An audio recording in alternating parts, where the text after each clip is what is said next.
Hello students, आपसे स्वागत है मेरे यूट्यूब चैनल पर। आज हम इस वीडियो में क्लास 10th का साइंस का चैप्टर नंबर 12 इलेक्ट्रिसिटी और उसका नेक्स्ट टॉपिक ओम्स लॉ और उसकी वेरिफिकेशन, उसके बारे में 5 मार्क्स में क्वेश्चन आता है बेटा पेपर में, कैसे करना है आपको बिल्कुल डीप नॉलेज के साथ समझाऊंगा। कुछ भी रटने की जरूरत नहीं पड़ेगी आपको, हर एक पॉइंट क्लियर किया जाएगा। अगर आप इस चैप्टर के एनसीईआरटी एक्सरसाइज देखना चाहते हो तो आपको डिस्क्रिप्शन में लिंक मिल जाएगा बेटा प्ले लिस्ट का। उसमें मैंने आपको हर एक क्वेश्चन सॉल्व करवाया हुआ है, इन टेक्स्ट भी है और सारे एक्सरसाइज के क्वेश्चन, हर एक क्वेश्चन बेटा इंडिविजुअल कराया हुआ है। अगर आप कोई टॉपिक देखना चाहते हैं इस चैप्टर का और, तो आपको डिस्क्रिप्शन में प्ले लिस्ट का लिंक आपके पास, उसमें सारी वीडियो इस चैप्टर के रिलेटेड जितनी भी मैंने अब तक डाली हुई है। अगर आप चैनल पर नए हैं तो बेटा चैनल को सब्सक्राइब कीजिए ताकि आपके पास टाइम टू टाइम नोटिफिकेशन आता रहे नेक्स्ट वीडियो जब भी अपलोड हो। और कंटिन्यूटी में कर रहे हैं बेटा इस चैप्टर को हम। तो आइए स्टार्ट करते हैं ओम्स लॉ। कि ओम्स लॉ होता क्या है। अब हम चीज़ों को रटना बंद कीजिए बेटा आप। अगर आप चीज़ों को रटोगे तो आपके लिए बड़ी मुश्किल होने वाली है, ठीक है। तो आइए डेफिनेशन बाद में लिखेंगे, पहले समझते हैं बात को। ओम्स ने जो बात बोली थी आपको पता है, वो अब पता है, पर उस टाइम नहीं पता थी जब इन्होंने बोली थी। तब ये इतनी बड़ी चीज़ें लगती थी, अब आपको देखना आसान लगेगी वो बात मैं जो बोलूँगा यहाँ पर। देखिए, हमारे पास एक वायर है, हमारे पास क्या एक वायर है। मैं यहाँ पर वायर बना देता हूँ, ये एक वायर हमारे पास, ठीक है बच्चों। और इस वायर के साथ एक सोर्स ऑफ एनर्जी लगा हुआ है, यानी कि सेल लगा हुआ है, ठीक है। इस वायर में से जो करंट चल रहा है वो 5 एम्पियर है। कितना करंट है? 5 एम्पियर है। और मैंने इसके ऊपर क्या लगा रखा है? 50 वोल्ट की एक सेल लगा रखा है, तो इसके अंदर से करंट कितना है? 5 एम्पियर है। अब अगर आपसे पूछा जाए कि मेरे को ना इस वायर में जो करंट है वो 10 एम्पियर करना है बच्चों, इस वायर में क्या करना है? 10 एम्पियर करना है। तो हमें क्या करना चाहिए? हमें क्या करना चाहिए, क्या करें? तो आपका बड़ा आसानी से जवाब आ जाएगा, मेरे को पता है। आप बोलेंगे सर इसकी वोल्टेज बढ़ा दो। क्या कर दो? इसकी वोल्टेज बढ़ा दो। भाई वोल्टेज बढ़ेगी तो करंट बढ़ जाएगा इसके अंदर से। आप इसकी जैसे ही वोल्टेज इंक्रीज करोगे तो इसके अंदर से करंट इंक्रीज हो जाएगा बच्चों। यही बात ओम्स लॉ ने बोली है। यही बात किसने बोली है? ओम्स ने बोली है। यही बात जो आपको समझ में आ गई है, इसी को उन्होंने क्या नाम डाल दिया? ओम्स लॉ नाम इसका डाल दिया। तो आइए इसके बारे में लिखते हैं। देखो कितना आसान टॉपिक है, अगर आप इसको याद करेंगे तो भूल जाएंगे, अगर समझेंगे तो आपके लिए अच्छा होगा। तो लिखते हैं इसके बारे में। देखिए, the flow of electric current, the flow of electric current through a conductor, या आप वायर भी बोल सकते हो बच्चों और कंडक्टर भी बोल सकते हो, जैसा आपको ठीक लगे। थ्रू अ कंडक्टर और wire is directly proportional to applied electric potential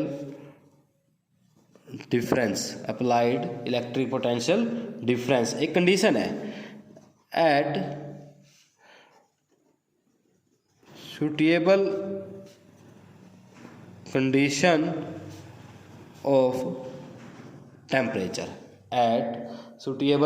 of temperature, तो ये इन्होंने ओम्स लॉ ने एक रूल बना दिया था कि जैसे ही हम वोल्टेज इंक्रीज करेंगे तो करंट क्या हो जाएगा? इंक्रीज हो जाएगा।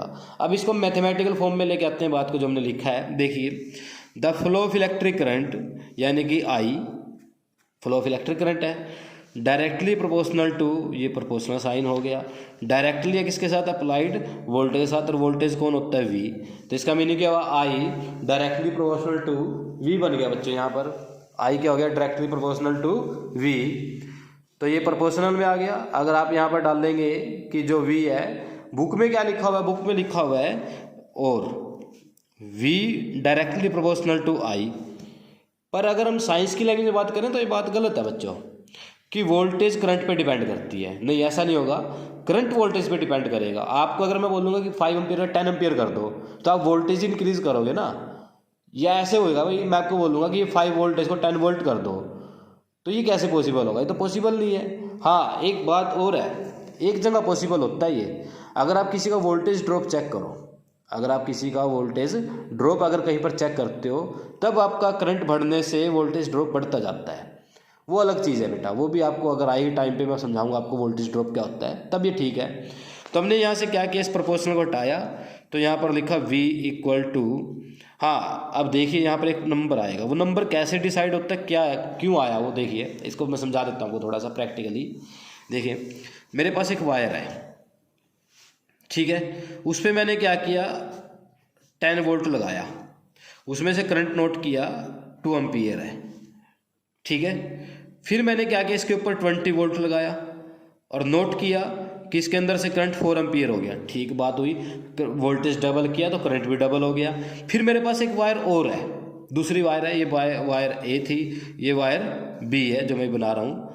तो देखिए इसके ऊपर ही वोल्टेज लगाई, अब मैंने स्टार्टिंग में वोल्टेज लगाई 10 वोल्ट, तो इसके अंदर मैंने नोट किया कि करंट कितना है 2 एम्पियर है फॉर एग्जांपल। फिर मैंने इसको 10 को क्या किया 20 वोल्ट कर दिया, और मैंने नोट किया कि जो करंट है ना वो तो 2.5 एम्पियर हुआ। 30 किया ना, 30 वोल्ट किया तो मैंने नोट किया कि करंट तो 2.7 हुआ, यानी कि जो करंट इंक्रीज हो रहा है वो सेम रेशियो में नहीं हो रहा है यहाँ से। तो इसका मीनिंग क्या हुआ, जो इन्होंने ओम्स ने बात बोल ली है कि जो करंट है वोल्टेज पे डिपेंड करता है, वो प्योरली वोल्टेज पे डिपेंड नहीं करता है। यहाँ पर कोई और फैक्टर भी है जिसके ऊपर डिपेंड करेगा, वो यहाँ पर कोई और फैक्टर भी है बच्चों जिसके ऊपर वो डिपेंड करता है, और उस फैक्टर का नाम है यहाँ पर रेजिस्टेंस। और ये जो कांस्टेंट होता है यहाँ से हट के जो कांस्टेंट आया वो क्या आया, रेजिस्टेंस आ गया बच्चों। तो ये यहाँ पर क्या बन गया, इसका मैथमेटिकल एक्सप्रेशन बन गया V इक्वल टू IR से, याद रखेंगे आप इसको। ये इस फिल्म का एक्टर है, इस फिल्म का जो एक्टर है वो कौन है, ओम्स लॉ है। अगर आपको ये पूरी फिल्म अच्छे से देखनी है, समझनी है, तो आपको इस एक्टर के बारे में ज़रूर जानना पड़ेगा, ठीक है। ये पूरी फिल्म का एक्टर है सलमान खान, मान लीजिए इसको फिल्म का, इसके बिना आप चैप्टर नहीं कर पाएंगे। तो ये ओम्स लॉ हो गया, इसकी डेफिनेशन होगी, मैथमेटिकल एक्सप्रेशन हो गया। अगर पेपर में आ जाए कि इसका सर्किट डायग्राम बनाइए ओम्स लॉ की वेरिफिकेशन के लिए, सर्किट डायग्राम, देखो मैं पॉइंट टू पॉइंट चल रहा हूँ, जैसे पेपर में क्वेश्चन आता है वैसे करवा रहा हूँ बच्चों, हर एक पॉइंट आपको क्लियर करते चल रहे हैं। तो अगर पेपर में आ जाए सर्किट डायग्राम, सर्किट डायग्राम, भाई सर्किट को CKT भी डालते हैं, ठीक है। आपको अगर कहीं पर शॉर्ट फॉर्म मिल जाए लिखिए तो आप घबराना मत, क्या मीनिंग है इसका आपको मैं बता दिया क्या होता है। CKT सर्किट का मीनिंग होता है। तो सर्किट कैसे बनाते हैं, देखिए जितनी मैं यहाँ पर वायर ड्रॉ करूँगा, जैसे लाइनें ड्रॉ करूँगा, जितनी भी लाइनें ड्रॉ करूँगा वो सारी वायर होती है बच्चों, वो सारी की सारी क्या होती है, वायर होती है। यहाँ पर देखिए मैंने पहले क्या किया, एक सेल बनाया, ठीक है। ये सेल का सिंबल होता है, इसका पॉजिटिव टर्मिनल और इसका नेगेटिव टर्मिनल। इसका एक स्क्रू होता है सेल का, वो स्क्रू खोला, उसके अंदर ये वायर डाल दी, और इस वायर को फिर मेरे पास एक अमीटर रखा मिलेगा मेरे को टेबल के ऊपर, उसके अंदर A लिखा हुआ है, उसका पॉजिटिव टर्मिनल वाला स्क्रू खोला और उसके अंदर ये वायर डाल दी और स्क्रू को टाइट कर दिया। फिर मैंने इसका नेगेटिव टर्मिनल वाला स्क्रू खोला और उसके अंदर एक वायर डाल दी और इस स्क्रू को टाइट कर दिया। इस वायर का दूसरा एंड मैंने क्या किया, एक रेजिस्टेंस होता है हमारे पास, ठीक है, एक वो हमारे पास क्या होता है, रेजिस्टेंस होता है, ब्लैक से कलर की डिब्बी होती है, बॉक्स होता है, उसका ये टर्मिनल ओपन किया और उसके ऊपर ये वायर डाल दिया, उसको टाई कर दिया। इसका दूसरा टर्मिनल, अच्छा एक बात, रेजिस्टेंस का कोई नेगेटिव पॉजिटिव नहीं होगा, रेजिस्टेंस का कोई भी नेगेटिव पॉजिटिव टर्मिनल नहीं होता, ये पैसिव एलिमेंट है। पैसिव एलिमेंट वो होते हैं बेटा जिनको कैसे मर्जी लगा लो सर्किट में, कोई फर्क नहीं पड़ने वाला है। एक्टिव होते हैं जिनका नेगेटिव पॉजिटिव मैटर करता है। तो देखिए अभी उसके बाद एक वर्ड आता है आपके पास, एक सिंबल आता है, इसको बोलते हैं रियोस्टैट। क्या बोलते हैं इसको, रियोस्टैट। RH से सिंबल होता है इसका, ऐसा सिंबल होता है, RH लिखा जाता है, रियोस्टैट। ये क्यों लगाया इसको मैं बताता हूँ आपको। तो इसकी ये वायर यहाँ से एक स्क्रू होता है, इसके साथ ये वायर निकाल के और इसको नीचे लेके आना है ऐसे मोड़ते हुए, और यहाँ पर बीच में लगानी है की, और की के साथ इस वायर का एक टर्मिनल और बैटरी का नेगेटिव जोड़ दिया, और यहाँ पर बीच में डॉट है। डॉट का मीनिंग क्या, की ऑन है, अगर डॉट नहीं है तो की ऑफ है। उसके बाद देखिए भाई इस स्क्रू को दोबारा ओपन कीजिए और यहाँ से एक वायर निकालिए ऐसे, ठीक है। इस स्क्रू को ओपन कीजिए, एक वायर यहाँ से निकालिए, तो इस वायर का ये टर्मिनल, इस वायर का ये टर्मिनल। यहाँ पर मैंने क्या किया, एक वोल्ट मीटर रखा, उसके ऊपर V लिखा हुआ था, और उसका ये पॉजिटिव टर्मिनल इधर जोड़ा गया और नेगेटिव टर्मिनल इधर जोड़ा गया। ऐसे ही आपका ओम्स लॉ का एक सर्किट डायग्राम तैयार हो गया, जिससे हम इसको क्या करेंगे, वेरीफाई करेंगे, ठीक है। तो आप देखिए अमीटर क्या करेगा, करंट मापता है वोल्टेज, ये सेल जो होगा वोल्टेज बनाएगी, करंट का सोर्स है। और रेजिस्टेंस आपका, जिसके बारे में आपको नॉलेज, आपको पता करना भी क्या कुछ इसका रेजिस्टेंस है, कितना इसके अंदर से करंट जा रहा है, वो इसके ऊपर डिपेंड करेगा। वोल्ट मीटर क्या करेगा, इस पॉइंट से लेकर इस पॉइंट तक। देखो वोल्ट मीटर की खास बात क्या है, वोल्ट मीटर हमेशा पॉइंट टू पॉइंट बात करता है, जिस पॉइंट से जिस पॉइंट तक लगा हुआ है उसके बीच में जो भी मर्जी हो, उसके बीच में जो मर्जी आ जाए वो सबकी वोल्टेज बता देता है। वो क्या करता है, सबकी वोल्टेज बता देता है बेटा। तो वोल्ट मीटर इस पॉइंट से इस पॉइंट तक लगा हुआ है, इस पॉइंट तक लगा और इस पॉइंट से लेकर इस पॉइंट तक। तो यहाँ पर जो बीच में आएगा उसकी वोल्टेज बता देगा कितनी वोल्टेज इसने यूज़ की, ठीक है, इस आर ने कितनी वोल्टेज कंज्यूम की है। तो ये क्या इसका सर्किट डायग्राम है वेरिफिकेशन का। अब वेरीफाई कैसे करते हैं, अब मान लो आपको लैब में आप चले गए, वेरीफाई करना आपको, तो आप वेरिफिकेशन कैसे करेंगे, आप देखिए भाई वेरिफिकेशन कैसे करेंगे। मेरे पास अब प्रॉपर अपरेटस तो नहीं है, पर मैं आपको समझा सकता हूँ। देखिए आपने ये सर्किट वहाँ पर जोड़ लेना, जैसे मैंने जोड़ा है, ठीक है, एक टेबल बनानी है, ठीक है, यहाँ पर सीरियल नंबर लिखना है ऐसे, और यहाँ पर लिखना है V और यहाँ पर लिखना है I। ये वोल्ट मीटर की रीडिंग और ये करंट की रीडिंग, मीटर की रीडिंग, ठीक है। ये एम्पियर में होगा, अगर मिली एम्पियर में कोई बात नहीं, ग्राफ बनाना है किसी मर्जी में, यूनिट आपकी कोई मैटर नहीं करेगी यहाँ पर। तो फर्स्ट रीडिंग जैसे की ऑन करेंगे ये एमीटर और वोल्ट मीटर रीडिंग शो करेंगे, तो आपने वो यहाँ पर नोट कर लेना। मान लो आपका वोल्ट मीटर 12 वोल्ट है और करंट आपका जो है 6 एम्पियर दिखा रहा है। फिर आपने दूसरी रीडिंग कैसे लेनी है, आप देखो दो तरीके हैं बच्चों यहाँ पर इस एक्सपेरिमेंट करने के। या तो आप इस वोल्ट जो सोर्स लगाया है, सेल लगाया है, उसको बदल दीजिए, उसकी वोल्टेज बदलेगी तो आपका रीडिंग बदल जाएगी। दूसरा तरीका क्या, हमारे पास सेल एक ही है, हम उसी से काम चलाना चाहते हैं, इसलिए हमने क्या किया, यहाँ पर रियोस्टेट लगाया है।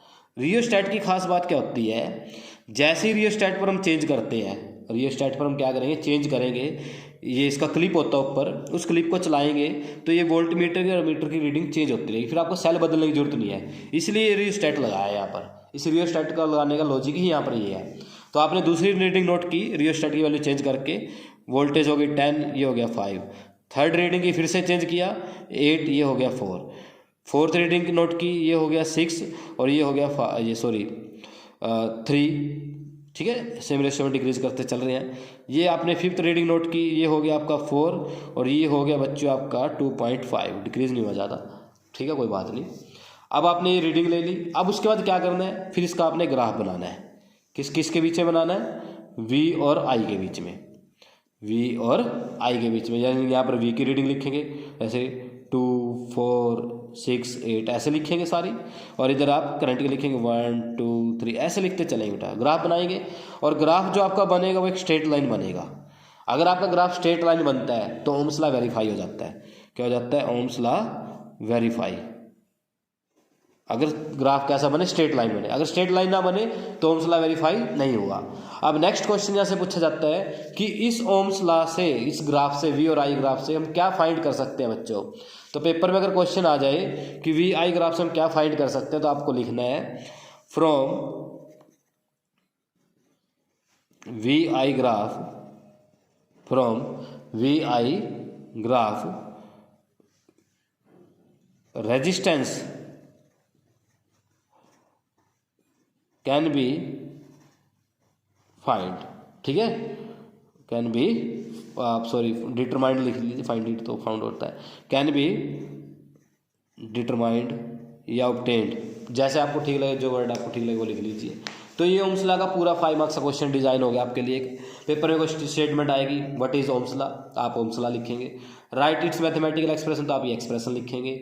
इसका सर्किट डायग्राम बनाना है तो आपने ये लिखना है। कहते हैं इसका वेरिफिकेशन के बाद ओम्स लॉ का जो ग्राफ बनेगा वो कैसा बनेगा, स्ट्रेट लाइन बनेगा, ये भी आप लिख देंगे। इस स्ट्रेट लाइन से आप क्या निकाल सकते हो, रेजिस्टेंस निकाल सकते हो। तो ये 5 क्वेश्चन इसके अंदर बनते हैं बच्चों, 5 मैंने आपको बता दिए हैं, ठीक है। तो आप इसके बाद हम मिलते हैं अपनी नेक्स्ट वीडियो में। अगर आपको वीडियो अच्छी लगी है तो चैनल को सब्सक्राइब कीजिए, वीडियो को शेयर कीजिए दूसरे बच्चों के साथ। अगर आप चैनल पे नए हैं तो विजिट कीजिए चैनल पे, आपको बहुत सारी वीडियो मिलेंगी। ओके बच्चों, मिलते हैं अपनी नेक्स्ट वीडियो में। Thank you for watching.